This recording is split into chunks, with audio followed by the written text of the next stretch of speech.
क्या आप मान सकते हैं कि हजारों साल पहले भारत में एक ऐसी उड़ने वाली चीज का जिक्र किया गया है जो आज के समय में एक हाईटेक हवाई जहाज या यूएफओ जैसी लगती है? एक ऐसी मशीन जो हवा में उड़ती थी, जो मन की इच्छा से चलती थी और जिसमें बैठकर राजा लोग एक जगह से दूसरी जगह कुछ ही पलों में पहुंच जाते थे। ये कोई हॉलीवुड फिल्म की कहानी नहीं है, बल्कि हमारे अपने ग्रंथ रामायण में लिखा गया है और इसका नाम है पुष्पक विमान। अब सवाल ये उठता है, क्या पुष्पक विमान सच में कोई प्राचीन भारतीय यूएफओ था या फिर ये सब सिर्फ कल्पना और रूपक था? चलिए इस रहस्य से भरी कहानी को शुरुआत से समझते हैं।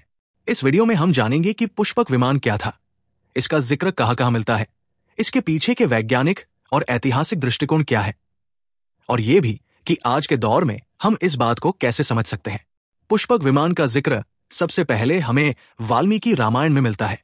ये वो महान ग्रंथ है जो भगवान राम की कहानी बताता है। रामायण के अनुसार लंका के राजा रावण के पास एक विशेष विमान था जो उसने अपने भाई कुबेर से छीना था। यही विमान पुष्पक विमान कहलाता है। जब भगवान राम ने रावण को युद्ध में हराया और सीता माता को वापस लेकर अयोध्या लौटे तो उन्होंने इसी पुष्पक विमान में सफर किया था। वाल्मीकि रामायण में इस विमान को बहुत विशेष तरीके से वर्णित किया गया है। विमान पुष्प का नाम भ्रातुअ कुबेर संहितम, यानी ये विमान कुबेर का था और इसका नाम पुष्पक था। यह किसी सामान्य रथ की तरह नहीं था। इसके बारे में कहा गया है कि यह हवा में उड़ सकता था, मन की गति से चल सकता था और एक ही समय में कई लोगों को ले जा सकता था। वाल्मीकि रामायण में विमान को बहुत भव्य बताया गया है। यह एक स्वचालित वाहन था। इसमें कोई पशु या चालक नहीं थे, फिर भी यह चलता था। यह विचारों से संचालित होता था। मतलब आपने जहां जाने का सोचा, यह विमान वहीं पहुंच जाता था। यह बहुत बड़ा था, जिसमें कई लोग एक साथ सफर कर सकते थे। अब जरा रुक कर सोचिए, क्या हजारों साल पहले लिखा गया कोई ग्रंथ ऐसी टेक्नोलॉजी का वर्णन कर सकता है जो आज भी इंसान ने पूरी तरह से विकसित नहीं की है? कुछ इतिहासकार और थ्योरी देने वाले लोग मानते हैं कि पुष्पक विमान असल में एक यूएफओ था। उनका तर्क है कि जो चीजें हमारे पूर्वजों ने देखी वो उनके समय के हिसाब से उन्हें रथ या उड़ने वाली गाड़ी जैसी लगी, लेकिन हो सकता है वो उन्नत सभ्यताओं के बनाए हुए यंत्र रहे हों जिन्हें आज हम यूएफओ कहते हैं। कई संस्कृत ग्रंथों में विमान शब्द का जिक्र आता है, जैसे विमानिक शास्त्र, जिसमें कई प्रकार के विमानों का वर्णन है। ये थ्योरी कहती है कि हो सकता है कि हजारों साल पहले पृथ्वी पर कोई उच्च विकसित सभ्यता आई हो जिन्होंने ऐसे विमानों का प्रयोग किया हो सकता है उन्होंने अपने कुछ यंत्र यही छोड़ दिए हों जिनका वर्णन बाद में इन ग्रंथों में किया गया। 20वीं सदी की शुरुआत में एक ग्रंथ सामने आया जिसे विमानिक शास्त्र कहा गया। इसे पंडित सुब्बाराया शास्त्री ने लिखा था और दावा किया कि यह ग्रंथ उन्हें ध्यान के माध्यम से दिव्य प्रेरणा से प्राप्त हुआ।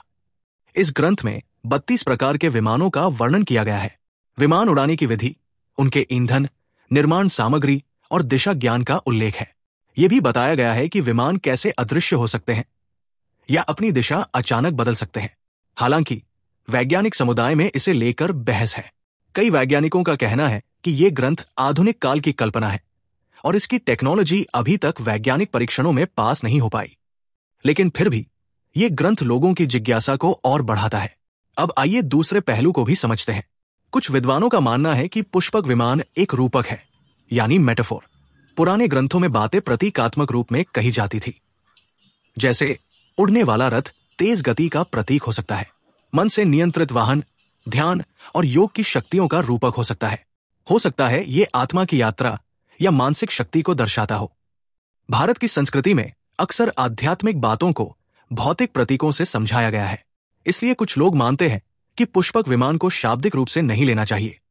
ये एक बड़ा सवाल है कि क्या कोई ठोस सबूत है?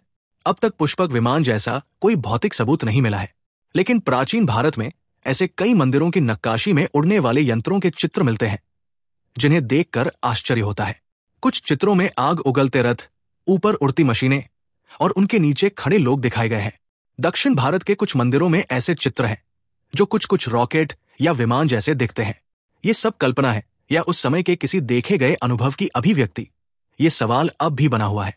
जब विदेशी रिसर्चर्स ने रामायण, महाभारत और अन्य वेदों में ऐसे विमानों का जिक्र पढ़ा तो उन्होंने इसे साइंस फिक्शन कहा, लेकिन जैसे जैसे समय बीत रहा है और विज्ञान नई नई चीजें खोज रहा है, वैसे वैसे पुरानी बातों को भी नए दृष्टिकोण से देखा जा रहा है।